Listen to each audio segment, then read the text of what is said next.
Hey viewers, thanks for joining us. My name is Marty Caballero. I'm the managing editor at BevNET, and I'm here at Natural Products Expo East 2019 in fabulous Baltimore, Maryland. I'm pleased to be joined by Matt Swenson, who's the Chief Product Officer of Chameleon Cold-Brew. How's it going today? It's going all right. Thank you for having me. Absolutely, it's great to have you. What's the show been like for you so far? So far, it's been nice and busy. We've had a lot of foot traffic throughout the day, and we've got another day and a half left. So looking forward to it. Great. Now, before we go into a little bit of the brand, I want to just chat a little bit about your background. I mean, you bring a robust experience working with coffee on multiple different levels. Sure. Yeah, I'm a coffee guy through and through, and so I'm a Q grader, Q instructor. So I parse out fine details within the coffee, and evaluate that and teach people how to do that all throughout the globe, right? And so what that brings to the team is we developed sourcing relationships all over the world. And build sustainability platforms around them. And so from a product side, we're able to build this amazing coffee blend through these relationships. Well, just expanding upon that, I mean, Chameleon, obviously a brand that's scaling, growing. People are seeing it in grocery stores all over the country.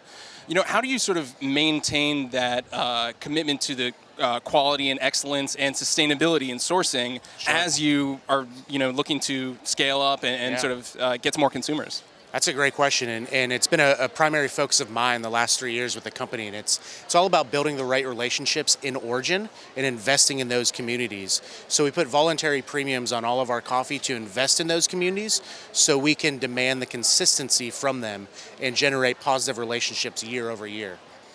And is it a situation where you guys are constantly sort of looking for new sources, or is it developing, as you mentioned, the relationships that exist? It's developing existing relationships and growing with them. So as we expand to more retail outlets throughout the country, we're able to buy more coffee and invest more with them to help them grow.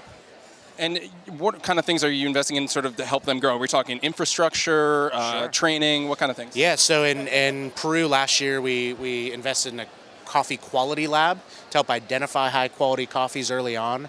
In Guatemala, we just launched a project that is dealing with technical assistance with agronomy, drip irrigation systems for organic farms, medical check programs throughout these areas.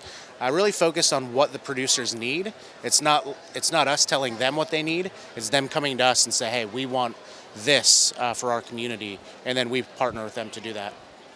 Let's talk a little bit about the innovations that you guys are sharing here at Expo East. Oat milk lattes in 2 SKUs. Yeah. Oat milk's certainly popular. How are you guys putting your own spin on it?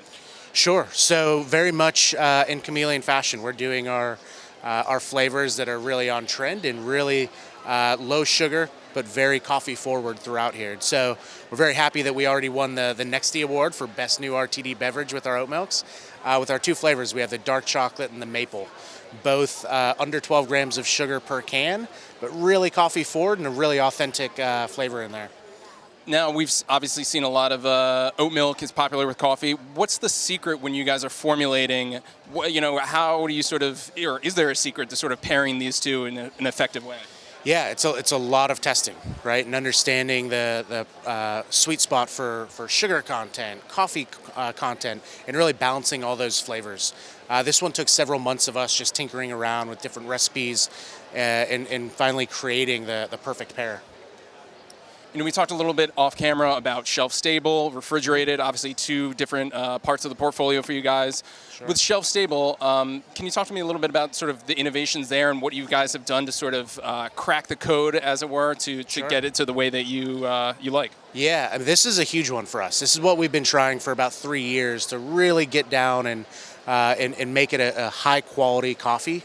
On the black side of things, that's not compromising, right? And so for us, it's very difficult to maintain that flavor profile as we put it through a process to keep it shelf stable. And so we did a lot of formulation on the coffee side of things, the roasting side, the blending, all of those things to ensure that when that comes out, we're tasting good for the longevity of the shelf life. And so for us, it's not only that, it's executing on a new route to market. So we're able to distribute through new channels for the first time as a company where we've always been in the cold chain. We're now able to distribute on the ambient truck lines. Well, you guys have the route to market, you have the R&D side. Mm-hmm. How do you sort of make decisions on innovation and sort of where you're where you're going to go next, and sort of, what's the sort of guiding path that takes you through these new products? Sure. I mean, there's a few things, right? So first and foremost, we always focus on the quality of the product, and if we can't execute on a high quality coffee product, then we just don't do it, right? And the second piece is really keeping our ear to the ground and listening to our consumers. So our marketing team here that put together all this amazing booth really runs a great social media program, and we listen to our consumers through those channels and really get ideas from the consumers and answer what their demands are. And that really, having that relationship really helps us develop as a company. And finally, obviously, the Nestlé partnership. How is that sort of going along, and how are you guys sharing resources to sort of advance the brand? Sure. It's one of these great opportunities where we're able to get help. Right. We need this big machine to help us grow and continue to grow our brand. But it's also letting them know how we operate as a small, scrappy startup, right? And so there's a really good give and take and learning exercise on both ends of it. And this ambient line is a great example of our partnership together and how we can expand the brand further. Well, Matt, thank you so much for your time. It was a pleasure speaking with you. Enjoy the rest of your show. Thank you. My name is Marty Caballero. Thank you so much for watching, and you can catch more of our Expo East coverage on BevNET.com. See you next time.